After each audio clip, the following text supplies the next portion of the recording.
My name is Jerome Ferry, along with cameraman Alan Eggers, are doing an interview with Joan Lipsky, a lifelong Cedar Rapidian, a spouse of Abbott, a mother of three, a psychologist, legislator, a lawyer, leader, and member of many civic organizations throughout her working career.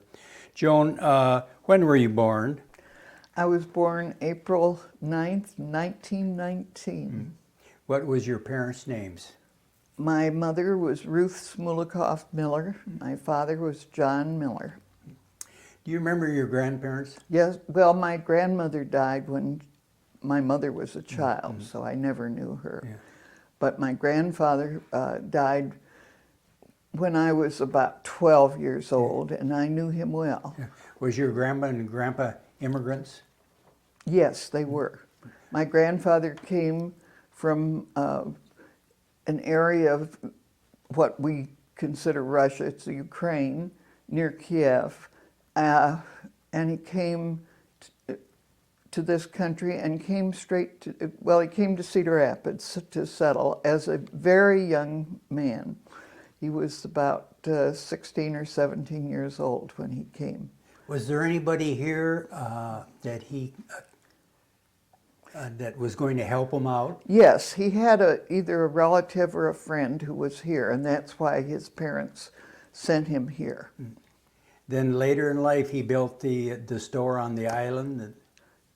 Well, the story goes that he was, when he first came, he was a peddler, and he went around to the farms, taking them, of course, in those days there weren't good roads, there was no communication, there were no newspapers, there was no stores, but there were a lot of homesteaders, and they lived fairly isolated, and he would go from farm to farm and sell the things they couldn't make for themselves. Needles, threads, saws, things of that sort. And he was welcomed as a bearer of tidings. He brought news of the neighbors and news of what was going on. And in the course of his travels, he met a young woman, and he wanted to get married. And so he was in Cedar Rapids, and he was crossing the bridge when a terrible storm broke out. And you know what Cedar Rapids storms can be like. And he took refuge in a little store, and it was a little furniture store. His father was in the furniture business in Russia, so it was something he knew a little bit about. Before the storm had ended, he had bought the store and the building, and that was the first Smulikoff's furniture store. I don't think he named it that at that time, but that was the start of the business, and that was in 1889. So we're talking about a business that's 121 years old. What was your dad's occupation? My father worked at the store. When he first married my mother, he was from Cleveland, Ohio, and he worked for a Cleveland firm as a salesman. And he had traveled in Iowa. This was part of his district. He had a large part of the Middle West. And that's how they met. And when they were first married, he continued to travel. My mother didn't like that style of life, and she soon talked him into coming to Cedar Rapids and going into business with her. Her father talked him into going to business with him. Did you have any siblings? No, I'm an only child. You're the only child. So consequently, you probably got to go to a lot of places with your dad. Oh yes, anytime my parents traveled, and they traveled in this country a great deal. They liked to drive and they liked to see things, and they always took me along. So I had a good time. Yeah. Did you ever be around the store with your dad? Frequently. In those days, my father used to take inventory. I don't know if you know what that means. Yes. But at the close of the business year, you have to count every single thing that's there and account for it. Things that you've purchased have to either be sold or identified. And as you can imagine, in a store such as Smulikoff's, there were a great many items to be counted. And in the days when I was a little girl, my father did that all himself. And he used to bring me along. He did it at night after the store had closed, because in those days there were the only night that the stores were open was Saturday night. That was a big, in Cedar Rapids, Saturday night was a big night in downtown Cedar Rapids. That's when Cedar Rapids was still a farming community, or pretty much a farming The surrounding area was very yes. much a farming community, and people came into town on Saturday, and they did their shopping, and they had a good time, went to the movies, they did all kind, ate, had a lot of fun. But after dinner, my father would take me along and go down to do inventory, and he'd have me read off the numbers, and he'd mark them off on the sheet. So I was around the store a lot. Did he ever take you on any buying or trips? Always took my mother and me along when he went on buying trips every year. In those days, the furniture shows were in Grand Rapids, Michigan, which was a center of manufacturing fine furniture. And the big show was in Chicago, where all the manufacturers came from all over the country. And so we always went, usually for a week to Grand Rapids and a week in Chicago. And when I was 4 years old, he took me to the Grand Rapids show, and he registered me as a buyer and allowed me to choose one thing. And I bought what I thought was a beautiful little table. I think it had Oriental designs. And that sat in the store for many years. Nobody ever bought it. Did he ever say anything? Oh, no. Where'd you go to high school? Well, I started here in Cedar Rapids and at Old Washington High School, which was down on the railroad tracks at 5th Street. It went from the tracks to 5th Street. And when I was there, it was during the Depression, and the building was condemned. And so the city didn't know what to do, where to put their high school students. And they decided to add on to the 4 junior high schools, McKinley, Rose, and Franklin on the east side, and Roosevelt and Wilson on the west side, as the most economical way to provide us with a safe high school. And because they already had auditorium, and they had gyms, and they had cafeterias, they had all the common rooms that the school would need, and they just added classrooms essentially. They tried to keep I guess that over the years they tried to keep the junior and senior high school student bodies separate. I don't know how successful they were, but I was a little distressed, and I didn't want to go back to the old junior high school, and so my parents allowed me to go away to school, and I went to Gulf Park in Gulfport, Mississippi, which was a private girls' school. It had high school and junior college, and I graduated high school there. How did you find out about this school? Well, I knew of a number of schools. There were several girls who went away to school, but I didn't know anybody who had gone to Gulf Park. But I'd never liked the cold winters, and I was looking for something where it would be warm. And when I heard about Gulf Park, and I knew it was warm down in Mississippi, I contacted them, and they came to call on me, and it was a very happy time for me. I enjoyed it. Did your dad believe in higher education for girls? Yes, very much so. My father really didn't even have a high school education, because he was the oldest of 5 children, and his father died when he was 12 years old. His mother had, she knew how to cook and sew, and she spoke several languages, and she played the piano, but she had never been brought up to earn a living. So she did the best she could with 5 young children. She taught English to people who were coming to Cleveland from Europe. She was herself from Budapest, and so she spoke Hungarian and German, and she taught people English. But my father, when he completed the 8th grade, left school and was the support of his family. It's hard to believe that a youngster, Yes, it is. I think he was 14 or 15 when he went to work, and really supported that family. So he always felt very deprived of an education. He valued education very much. And I used to laugh at him because he wanted so much to be educated and felt that he had missed out. He bought the Harvard Classics, and that was a whole set of books that Dr. Eliot, the president of Harvard University, had said anybody who read those books would be an educated man. And so he bought them and he read them. And I can remember in the mornings, we didn't have a morning paper, we had an evening paper.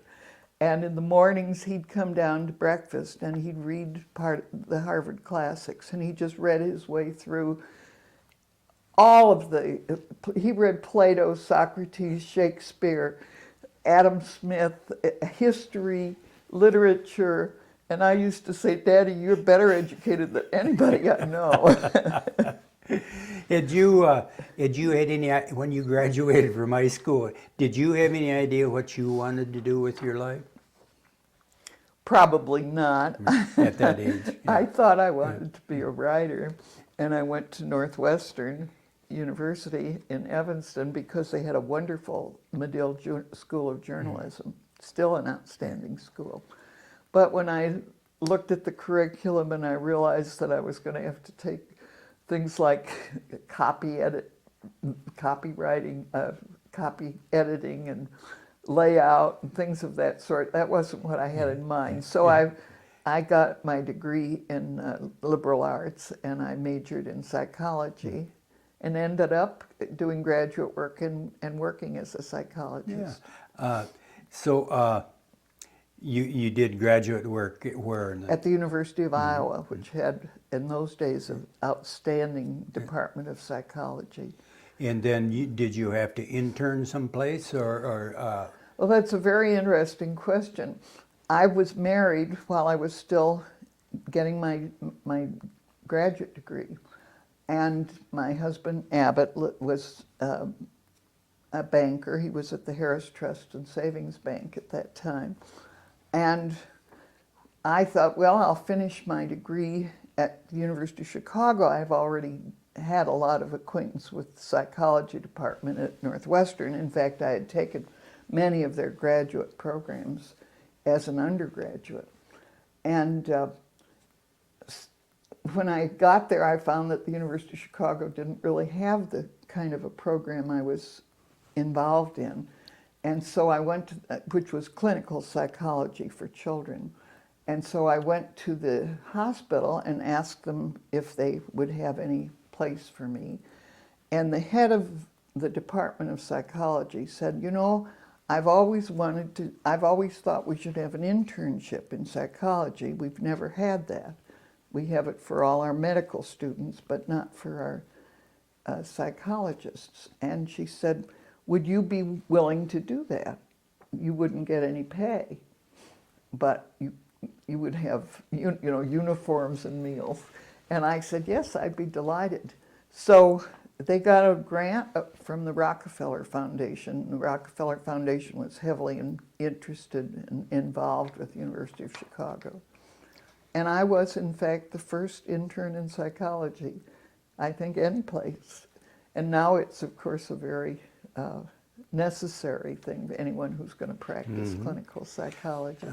Where were you when Pearl Harbor, December 7, 1941? You had married Abbott. And Abbott and I were married, had been married about 10 months, about 10 months, when we were in our apartment, and we had just gotten a beautiful radio record player combination, and we had invited some friends over to enjoy it. We had the New York Philharmonic concert turned on. That was a Sunday afternoon broadcast, and they suddenly interrupted to say that Pearl Harbor had been bombed. And it was an electrifying moment, and of course it changed all of our lives. What did your husband do? Did he stay At the bank? at the bank, or did he go with the military? Well, everyone, of course, was pretty much mobilized by that event.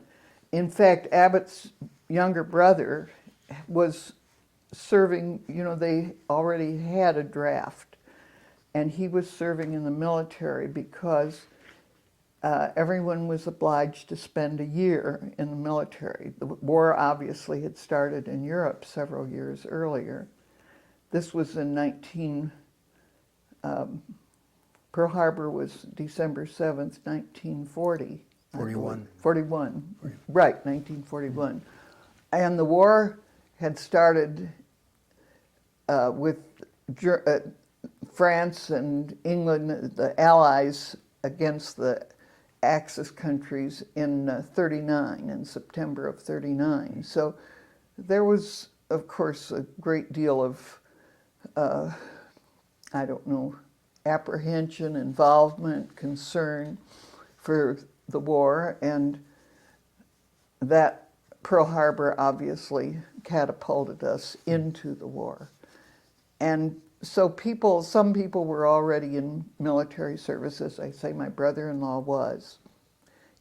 As a result, he served, he thought he was doing his 1 year of service, and instead he did 1 extra year of service. He went overseas, and he was gone a long time. But he did come back. Did Abbott go with Abbott heard from a friend of ours who was studying cryptanalysis under one of his old professors at the University of Chicago, where he graduated. And he was very interested in that, and so he contacted that professor, who was delighted to have him as one of his recruits.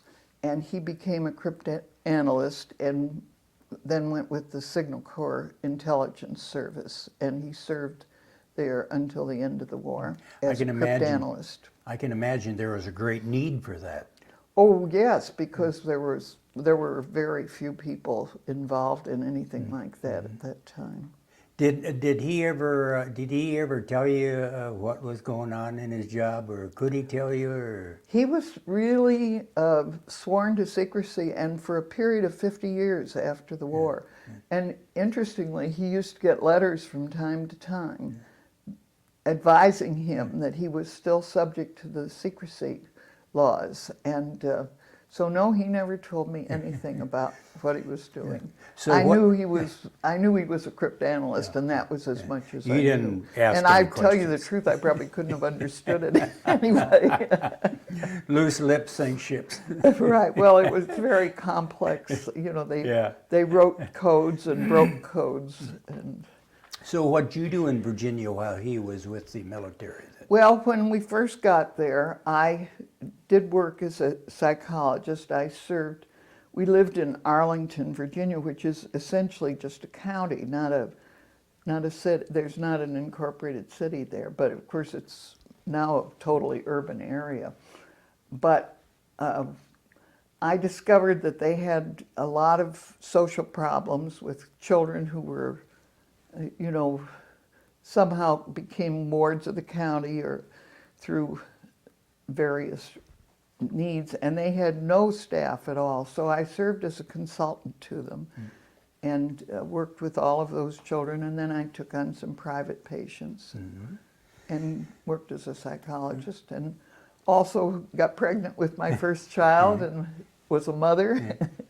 So which one was that? Anne, our daughter, Anne? who is now the president of Smolikoff's. Okay. What'd you do after the war then, you and Abbott? During the war, my parents came to visit, came to see their new grandchild, and my father at one point came and asked Abbott if he wouldn't come back to Cedar Rapids as a member of the firm after the war, when the war ended, and we agreed that we would do that. Yeah. So we came here to Cedar Rapids. Actually, we were here visiting my parents when the armistice was signed with Japan, and the war, in fact, ended. And so I just stayed here with my baby and found a place for us to live. And Abbott went back, and when he was able to leave the service, he broke up our apartment and moved everything here. Mm-hmm. So, Did you continue your practice, or did you start being a stay-at-home mom? I really started being a stay-at-home mom. We had some health problems. Abbott had some health problems when he first came back here, and then when he got a little better, I got pregnant again, and we kind of switched from professional work to volunteer work. I was pretty much a stay-at-home mom who was a very active club woman.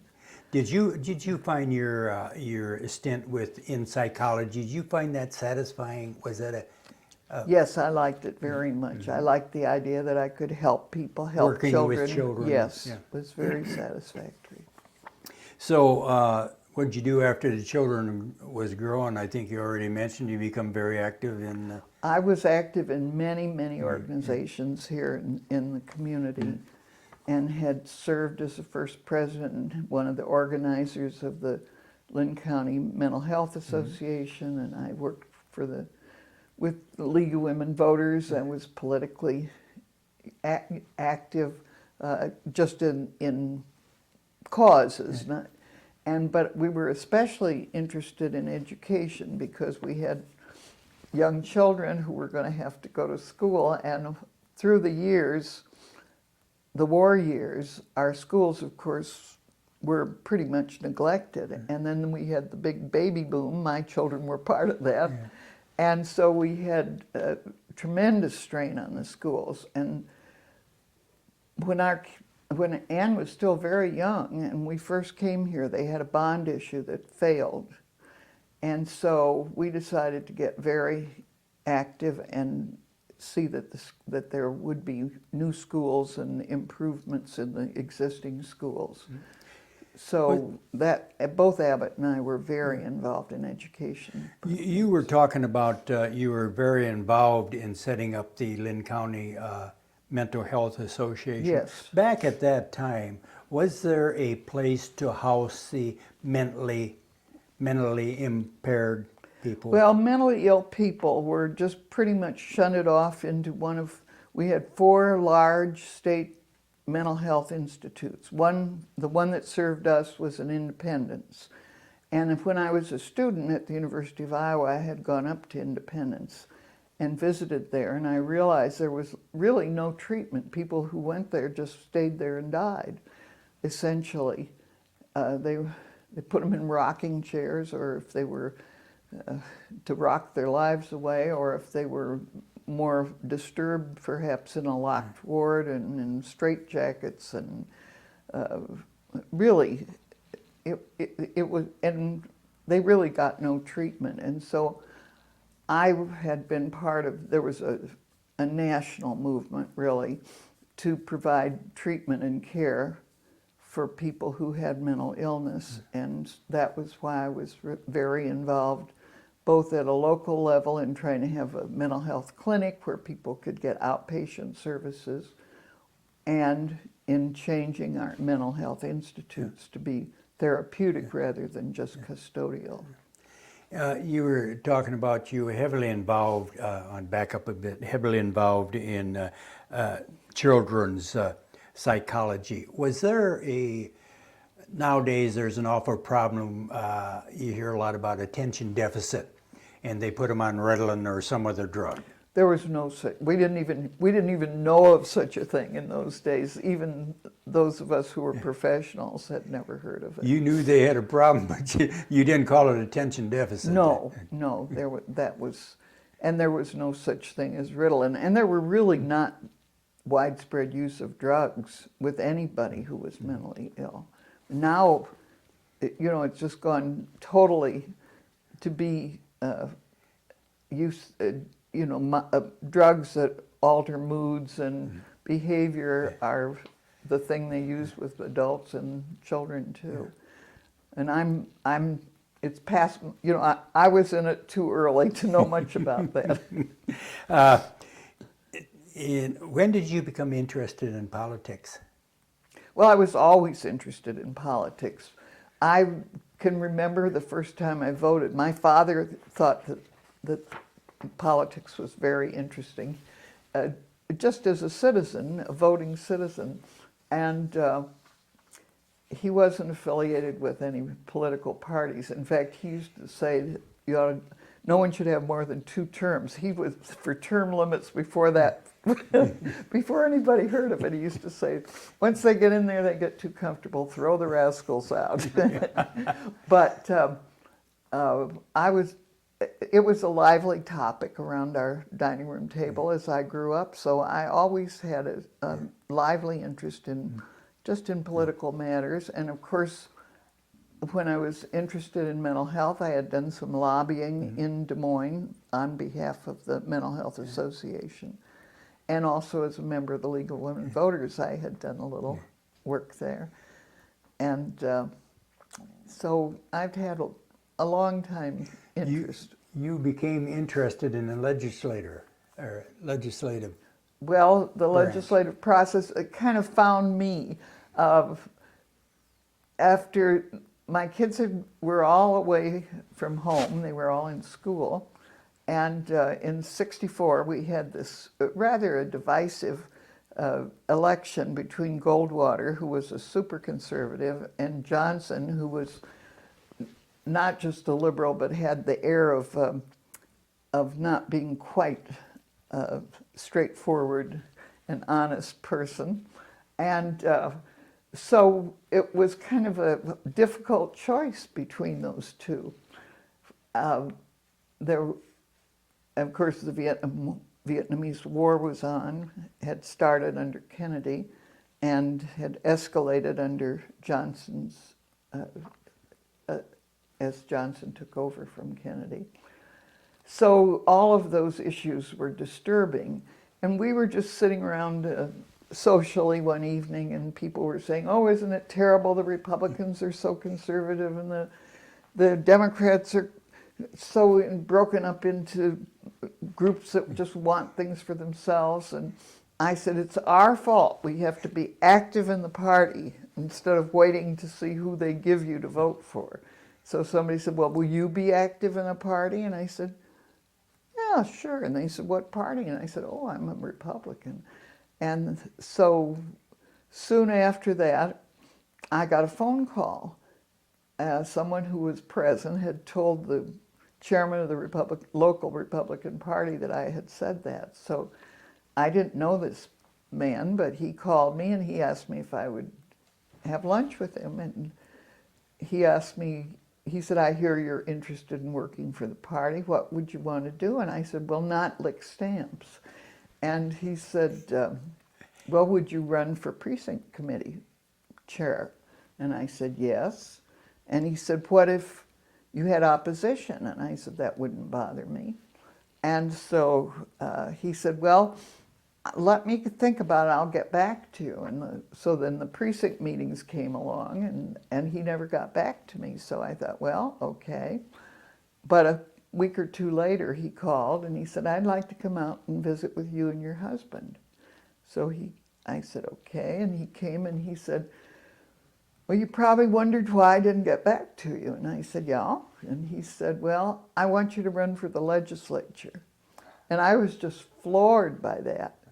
And, but I thought, well, why not? I talked it over with Abbott. Of course, one good why not was that I would have to be in Des Moines for a good deal of the time. But Abbott was very supportive of that. And I talked to not a lot of people around town, and ultimately I decided to run. How old were you at this time? I was about 47, I think, when I ran. Was there many women in politics at this time? No. There were 5 of us elected that year, and that was the most women that had ever been in the legislature at one time.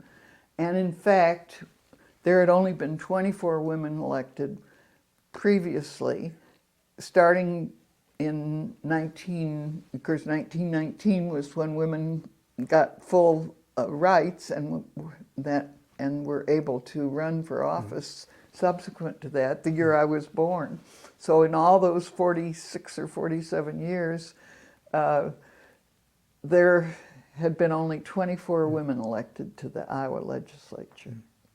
I was looking through some old newspapers down at the library, and do you know what the headlines were in the Cedar Rapids Gazette when you decided to run? No. Cedar Rapids housewife to run for Linn representative. That was the way they looked at it. Housewives weren't supposed to run for No, that was the big thing. And they didn't say anything about community leader running, because I had been president of many community organizations, including the Cedar Rapids Art Association, and I was the president at the time that we were asked to leave the library because they needed the space, and we were seeking a home, and I was president when we formed the first Cedar Rapids Museum of Art, and when we bought the old Torch Press building and remodeled it on the corner of 4th Avenue and 3rd Street. When you got to Des Moines, did you notice any discrimination against women in politics at this time? Oh yes, we had a hard time making them take us seriously sometimes. Yeah. Were you aware of this before you decided to run? Were you aware of this discrimination against women? I had done a little work relative to discrimination against women in government. As president of the local American Association of University Women, I had become very upset because systematically it seemed to me they were keeping women off of the school board here, and I thought if women belonged anywhere it was on the school board. And in fact we have had in the history of Cedar Rapids some very distinguished women who served there. Mrs. Frederick Murray, for example, who was on the school board, many years ago. And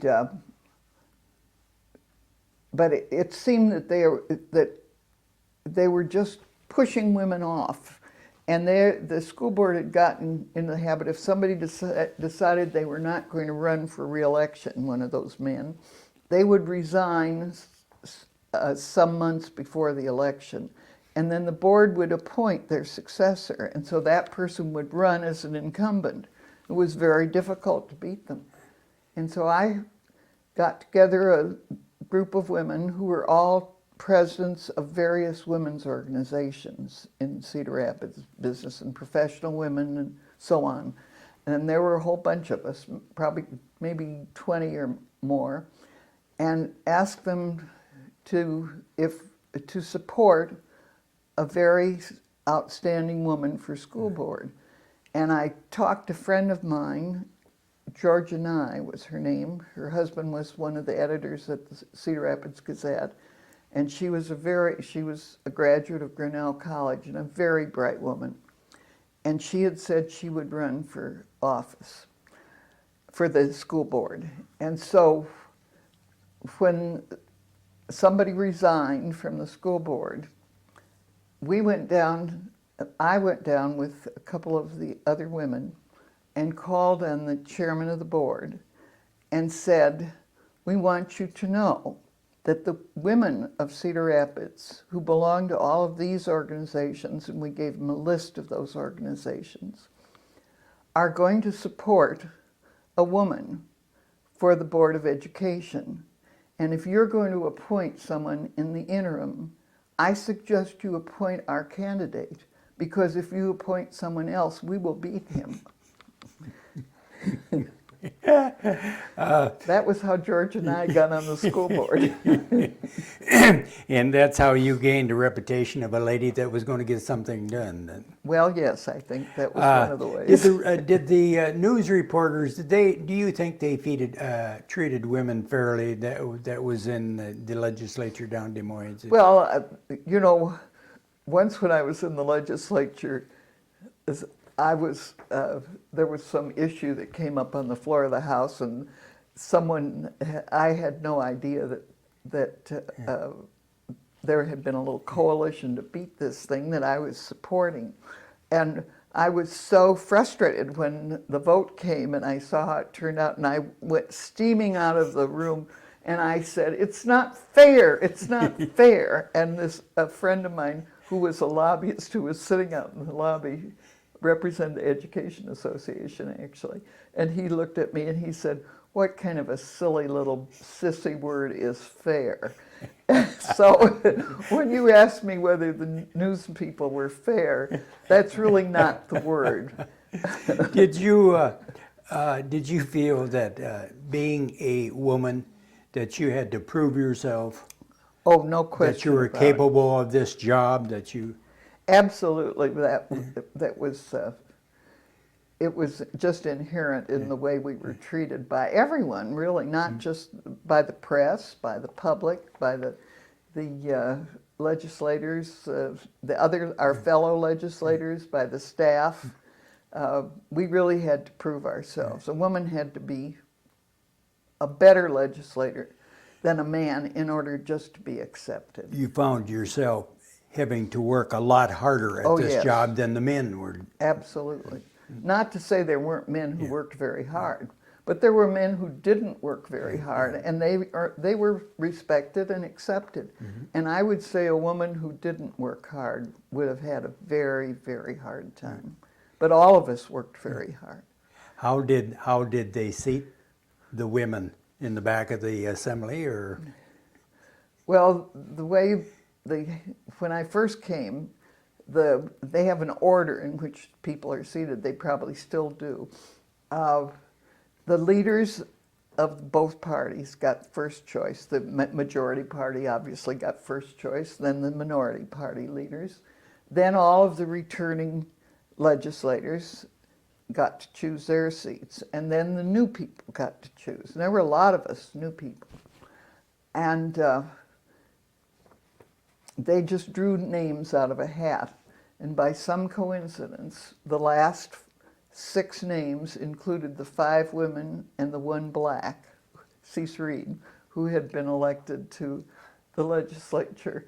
So, yes, we thought that was pretty unusual if that had actually been a chance. Do you remember what issues that you were committed to? I campaigned on issue of education, better funding. At the time I ran, the state provided almost no support to the schools. About 8% of the costs of schools were paid by the state. And property taxes really supported the schools almost exclusively. And that meant that there were rich districts and poor districts, and the schools varied in what they could offer according to the amount of properties that was available to tax and the value of the property. And so what I campaigned on was to change, obviously we had to change the tax structure so the state collected more tax.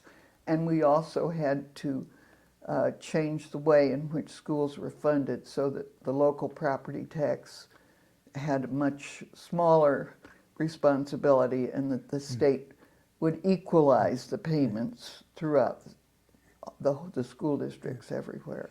You were also quite concerned about the education for handicapped children. That I didn't campaign on that initially, but when I got to the legislature, one day the Speaker of the House asked me to come to his office, and he introduced me to a woman who represented the Association for Retarded Children, they called it in those days, the ARC. And she asked me if I would accompany her to the Institution for Handicapped People that was located not too far from Des Moines at Woodward, Iowa. And I was very happy to go with her, and I was appalled by what I saw. And I made that a cause that I really was devoted to, was to upgrade the facilities and provide better care and to put kids back in the communities where it was possible and to change our whole approach, really, to providing for handicapped people. Didn't you also get involved in the setting up of the Department of Health Services? Yes, that was in my first session. We got into reorganization of government, and I was somehow given the opportunity to be one of the major architects of the Department of Human Services. Previously, we had had 3 departments in the state, one for a department of for institutions that controlled all the mental health institutions and the prisons, and the schools for the reform schools, I guess they called them in those days. Yes, they did. Eldora for boys and in Mitchellville for girls. And that was one department. They called it the Board of Control. Then they had another department that dealt with the, I guess they called it social welfare or something like that, and that was really pretty much people who had to have care, and then a third department that dealt with services. And so it was our effort to put all of the services for, all human services together in a single department, and it was not an easy thing to do, but we did get it accomplished. In doing research on you, there was many other issues you were involved in, but these were ones that you really... I was very closely identified with those, yes. Who was governor at this time? Well, when I was elected, Harold Hughes was elected governor for his last term.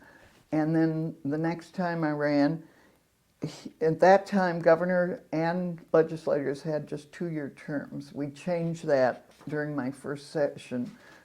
We adopted some constitutional amendments, but of course they had to be voted on by the people before they went into effect. So they didn't come into effect for about 4 years, and that's when they changed the governor's term to 4 years.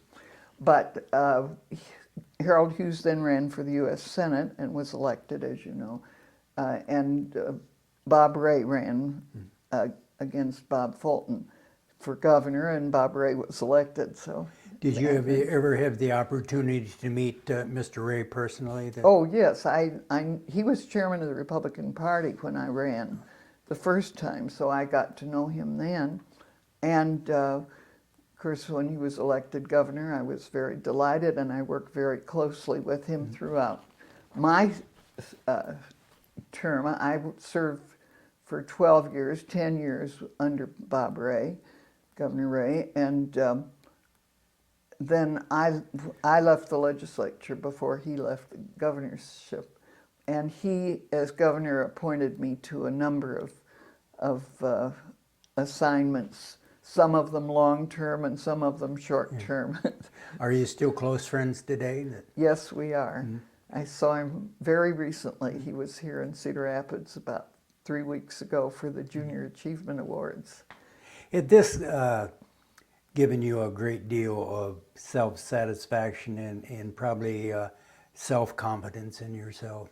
No question about it. It gave me a whole new approach to what I could do. And, you asked me about discrimination. I think when I went to the legislature, I knew that, as I told you, I knew that women were being kind of pushed out, but I didn't really realize the depth of the discrimination against women until I got to Des Moines and really felt it very personally. And it made a feminist out of me. And so one of the things I was really pleased to be able to do is to open doors for women. It makes me so happy now when I go to Des Moines and I see how many women are legislators and what a distinguished job they do. And I think how wonderful it is for the state to have, they had the door closed to half of the talent in the state when they didn't have women serving. So that's very satisfying. And of course, you mentioned my work with to improve the the way in which handicapped children are treated. And I'm very delighted that I was able to really make some significant changes in the lives, not just of the kids themselves, but their whole family. You know, one of the things we did was put in the law that the schools would have to accommodate every child. And that's how special education got born. But in those days, when I campaigned, I used to knock on doors here in Cedar Rapids, and there behind the door often was a handicapped person who had never been out of the house. And not only was that a sad, sad life for that person, but what a sad life for his family. It just made such a difference to people. And isn't that a wonderful thing to be able to do? Yes, it is. Yes, it is. After your 12 years, what did you decide you might want to tackle next? Well, when I was still in the legislature and when I was running for my last term, my last 2-year term, I started law school. And I started it while I was still running for office. Kind of didn't want to burn my bridges behind me. I didn't know if I'd like going back to school. I hadn't been in school for 35 years. When I was accepted at law school, I went down and talked to the registrar and said, now what do I do? And they said, well, as far as we're concerned, you're still a student here because you left without getting a degree and we didn't throw you out. So all you have to do is get a new ID. So incidentally, with that came the best seat in the in Carver, Hawkeye Carver, because you got it on the basis of seniority. So I had a pretty good seat for those games. So you got your law degree in what year? I got my law degree in 1980. 1980. Mm-hmm. And what type of law was you? Any particular type? I mostly practiced administrative law. Did you go by yourself, or did you go with a firm? I worked for Shuttleworth and Ingersoll. Mm-hmm. And for how many years? For 15 years. Yes. Did you find that a satisfying? Oh yes, I liked it very much. Then after law practice, when you finally decided maybe to slow down a little bit. I got pretty old to That's when you really got busy with your civic activities, isn't it? Well, no, I kept up my civic activities all through my career. All through your When I was in the legislature, I obviously didn't do any. I didn't represent any organization, so I was a member of a number of them, but I certainly didn't have any responsibility.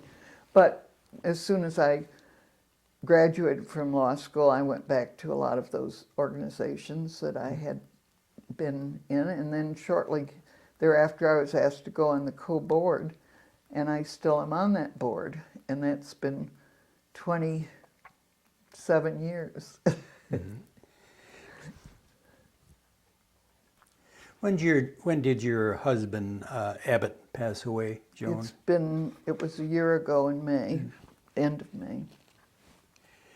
According to my research, again, he was a very influential leader. He was. In downtown He Cedar adopted Rapids. Cedar Rapids. We came here when the war ended. He'd been born and raised in Chicago, and in fact, his parents were both born in Chicago, so he comes from an old Chicago families, and they were both, well, especially his father was very active in all kinds of civic things in Chicago. And Abbott always loved Chicago. You see, here's a book, Chicago, in maps. His family knew he loved that, but he loved Cedar Rapids even more. And he really gave a great deal of himself to this community. I've heard and read many accolades regarding your husband with the civic organizations throughout Cedar Rapids. How long did he work at the store, the Smulikov store? Well, he didn't stop ever. When we were in Cedar Rapids, he was at the store. So we were married 67 years, and he came here at the end of the war in 45. We had been married in 41, so all those years, Had he- 63 years he worked at Smolikoff. Had he passed away at your winter home? Yes, he passed away in Sarasota. Was he planning on coming back to work? Oh, yes. He was taken ill, and it was a rather short illness, and he passed away at the age of 94. But it was his intention to come back to Cedar Rapids, and they had Go back his to work. office ready for him. He worked alongside of your uncles, Al and Leo, for many Yes. years, didn't he? And my father.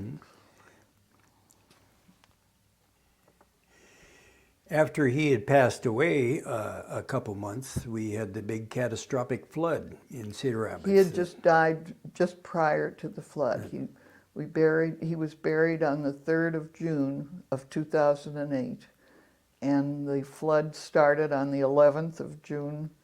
Water started seeping in, and on the 13th of June, Friday the 13th, the Cedar River crested at 31 plus feet, and with it went our store. Yeah.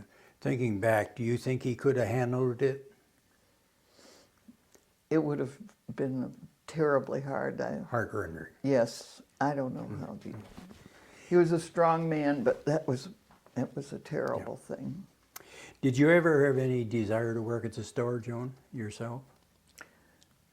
No, not really. I always thought that it might be a clash of our personalities and temperaments, and that You're both strong-willed. We were, and I just felt that was his area, and I should have my own. Yeah, I think you did a very good job in doing it. Outside of your family, Joan, in all of your jobs, your duties or responsibilities throughout your life, what do you think warmed your heart the most and given you the most satisfaction? Well, I suppose I'm not different from anybody else. My children and my grandchildren certainly are the most important. Yeah. But I mean outside of your family. Outside of family? Yeah, as far as your jobs and responsibilities, what do you think give you the most satisfaction? Well, I think two things. One is that as a legislator, I was able to improve the people's lives and improve Iowa and do things that were really far-reaching in many ways, and I still see the results. And then locally, I think that my having been involved with the Museum of Art, establishing our first museum and helping acquire and build this present Cedar Rapids Museum of Art. You know, I love art, always have. It's been a hobby of mine for my whole life. My father painted, and so it's a family interest.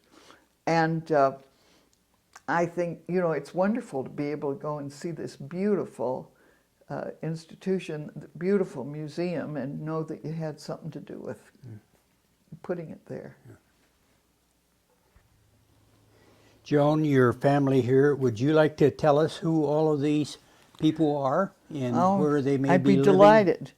Well, here are Abbott and me, surrounded by our children and grandchildren.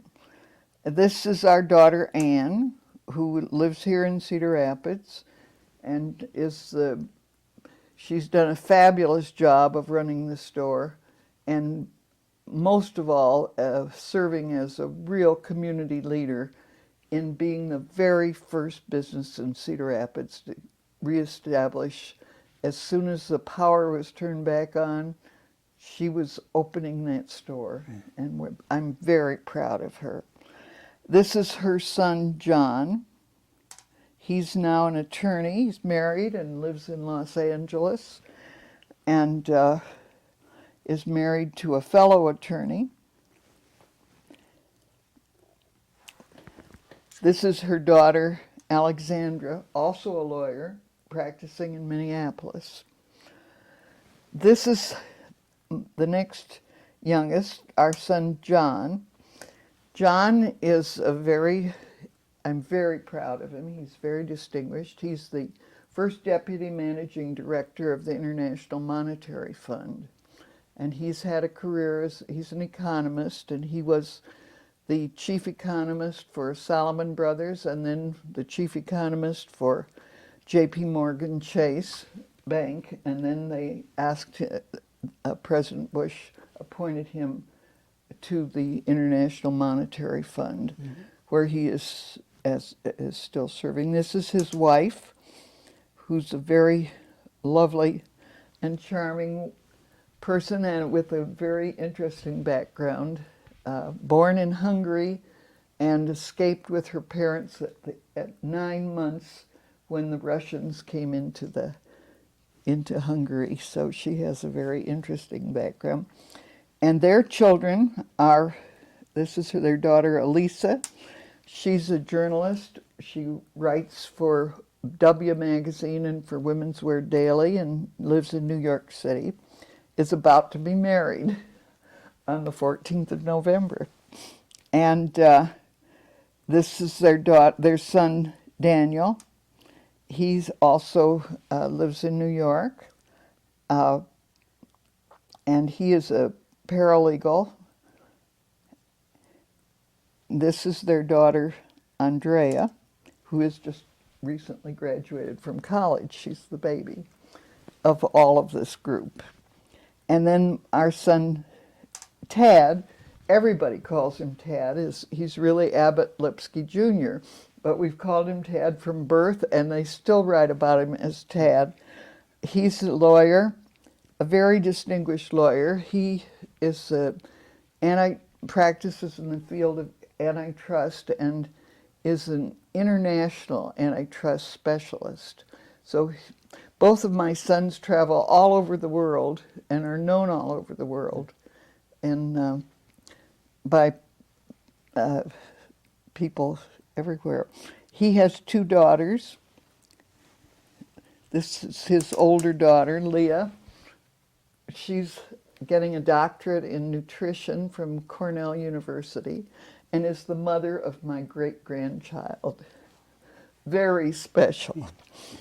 And this is her sister, Tad's younger girl, Allison, also getting a doctorate in international relations, and she travels to Rwanda almost once every month because she is working as associate director of the International Institute for Health at George Washington University, and they are trying to improve the delivery of health care in Rwanda. It's I'm just very proud of all of these grandchildren. So that's my wonderful family. This is Tad's wife, Susan, and Tad and Susan live in a very interesting historic house in Alexandria, and she has restored it. It's part of a historical district. If you go to Alexandria, you'll surely walk past her house on Queen Street. She has done a wonderful job of preserving the flavor of that old 1820s house, but making it full of modern conveniences. Joan, unless you have any other memories to share with us, the Carl and Mary Kaler History Center, the Linn County Historical Society, would like to thank you very much for sharing your memories with us. Well, it's a pleasure. I'm 90 years old, and I have so many memories of Cedar Rapids from the early days, and I often think that it's wonderful. I wish people would record and preserve their memories of Cedar Rapids because things have changed so dramatically. So I'm happy to be part of your project, and thank you for doing it. Thank you again.